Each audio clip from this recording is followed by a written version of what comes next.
We've had one of these 2 or 3 times before, and I have to say, I think it's probably one of my favourite pieces of design of portable furniture.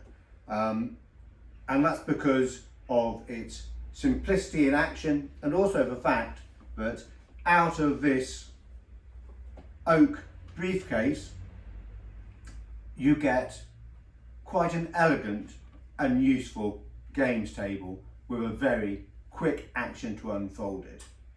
So I'll show you that in a minute, but let's just talk about these little brass belt loops here. Now, those tell us that originally it would have had belt straps going through to keep this all closed, and the 2 belt straps would have been linked with a carrying handle probably. So that could be replaced by a saddler, I'm sure, but not surprising it's missing perhaps. So you want to see how it works. Let's show you. Okay, so we have got an oak box. Let's put it on the floor. Let's turn it into a table. Are you ready? I don't want you to miss it. There you go. Very quick and easy. And it operates very simply by a series of hinges. So you can see that these long leg struts are hinged to the middle, so they'll collapse in to pack the table down, and then you've got the support struts which are also hinged to the end here to lock the table in place. You've also got hinges at the top here as well to also allow it to fold. On the table we've got a little drawer here. Now this is probably aimed more at the domestic market rather than the military market, and that drawer is just the right size for putting some playing cards in, perhaps bits of paper and pencils for marking. And as you can see, the table opens up so you can use it as a card table. Very useful at home just to pull this out of a cupboard and set up a little card table, but actually also equally useful to put a good glass of red wine or gin and tonic on in the evening, or perhaps to rest your book if you're having a read. Now, this design is associated with 3 different makers. We have got Albert Barker, who was at 5 New Bond Street.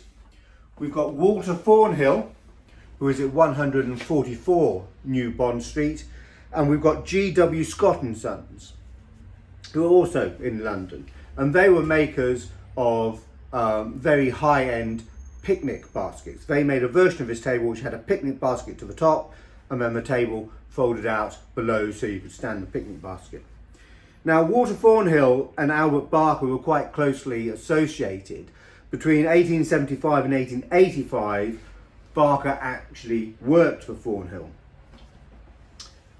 And we know that Barker was a dab hand at designing and inventing, because we've seen other patents by him. But this table is actually by Walter Thornhill of 144 New Bond Street. And if I move in a little bit closer, hopefully you can see engraved on the hinge there the name Thornhill, and also here Bond Street. They've abbreviated it from New Bond Street. Now it's also got a patent number stamped to it, which is 14907. That is stamped to the struts of 2 of the legs. So let's just find that for you. Okay, here we go. Hopefully you can see that just there, stamped to the wood of the upright just above the hinge. Now that patent, early patents in Britain are very difficult to trace and search, but we think that patent is around about 1907 in date. So there you go, a fantastic bit of design for portable furniture. Simplicity is the key, but with that simplicity comes a lot of thought and a very clever design. So let's fold it up again just to show you how quickly it all dismantles. Just release these angled struts here, pop it down like that, and there you go. Back into a briefcase to pack up and carry away. So it's made of oak, it's English, it's stamped Thornhill of New Bond Street, 144 New Bond Street, and it's going to be round about probably 1910 in date. Cracking bit of design.